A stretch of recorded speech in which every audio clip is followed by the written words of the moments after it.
So Matt, we're down here on the south coast of England today. We're out in Dorset currently doing a bit of maize planting.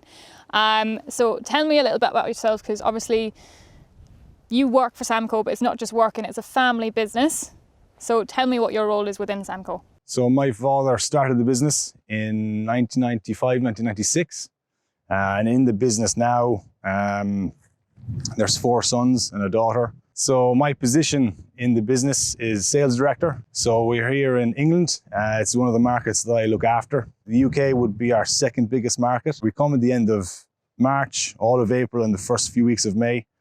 So what we do this time of year is we visit the customers, visit the machines, service them, make sure they're running nice and tight at the time of drilling. And if there's any questions or training needs to be conducted, myself and my team are here with our vans and our 4x4s to help the customers continue with the sowing season. Because I suppose a lot of your machines would go for export. Yes, so we'd be making 45 to 50 new drills a year. And from that, we would probably be exporting, if we're making 50, we're probably exporting 45 of them to 25 different countries around the world. France would be our biggest market for maize and phyllum. The UK would be second, and then Canada. And of course, most importantly, we have to look at the growth markets for Samco, and the top 3 growth markets at the moment would be Chile, Poland, and Japan. They'd be the top 3. So obviously, today we're looking at a Samco machine, but a lot of your production would be the Samco film. Correct. So that's the misconception. People think, oh, Samco, they're the company that make the machines, which we are. But the machinery side of our business only accounts for 20% of the turnover. Our main business is the production, manufacturing, and the selling of the film. And the film that you're making, it is slightly different because you're currently working off, is it starch film? Is that the best way to describe it? Yeah, so the newer films that we're coming out into the market would be based on or derived from starches, potato starch or maize starch, with a couple of other components there, man-made polyesters, and that is definitely the future. We're seeing a shift away from plastics in agriculture to newer technologies. And that's where the future is going to be. It's going to be really, really exciting the next 5 years for us with the way the business is going. Yeah, it's a big shift in agriculture at the moment. So we're quite excited about the changes. Yeah. So obviously today, Bartletts are running your very innovative 3-in-1 machine. Tell me a little bit about how, from the front to the back of the machine, how does it work? Exactly, and as you said, it's a very innovative machine. So it's a 3-in-1. So what the machine is designed to do is to sow a seed, spray a pre-emergence herbicide, and then lay a very, very thin layer of degradable film behind, all in one pass. The model that the Bartletts are running with today is a 71 HD model with a front tank which has a 2,000 litre capacity. So that allows, when spraying at 100 litres an acre, it allows Bartletts to go out and physically drill 20 acres of maize under film before you have to come back to the yard, to the depot to refill and head back out again. So the most common front tank would be a 1,200 litre for us, but for a selected number of contractors, they prefer to go for the slightly larger capacity tank, which enables them to do a lot more work in a day.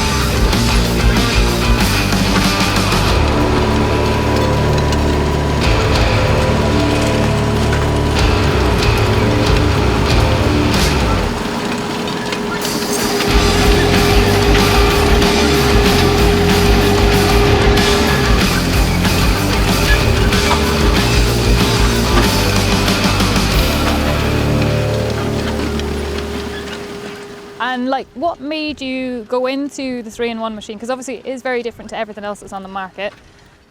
Back in the early 90s, when we were growing maize on our own home farm, my father could never get the maize to mature on time.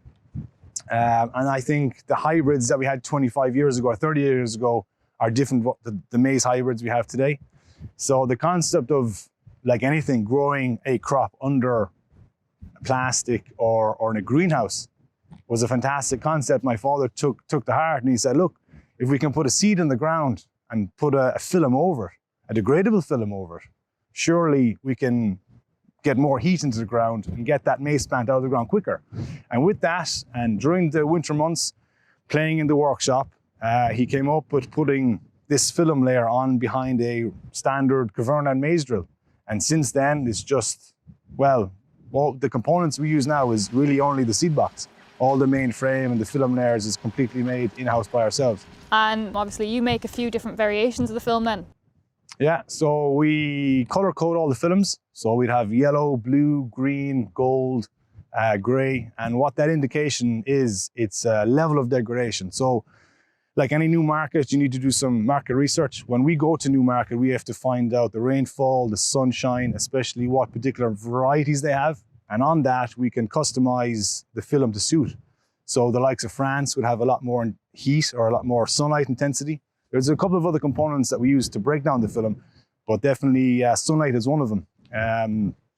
And then when you go to slightly colder climates, the likes of north of Canada or Finland, we have to choose a slightly different film then to help to give the crop the maximum yield it needs. And obviously with the different films, there is different placements then for the holes that you've created within them to make it the best way for the plant to push up through at different points in the growth. Yeah, exactly. So like that as well, we have small holes, medium holes and large holes. And in that, prime example, the likes of Chile, where we have a lot of machines now down there. We'd have a lot of the daytime temperatures in Chile would be very high. You'd be reaching 25 or 30 degrees. And in Ireland, if you take the Irish conditions, you'd never get those in early spring during the summer, but in Chile you would. So what we've designed for the film for Chile, we have a very large hole. So it acts basically like a thermostat. So when it gets a little bit too hot during the day, at least there's enough of wind passing in through the film that can cool the temperature.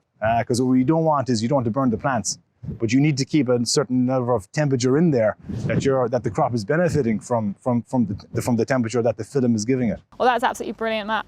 Thanks for coming down to us today, because obviously we did take you away a little bit, but it's great to see the machine working and to find out everything there is to know about the film that you make as well. So that's brilliant. Thanks for coming out. Brilliant. Thank you so much. Thank you.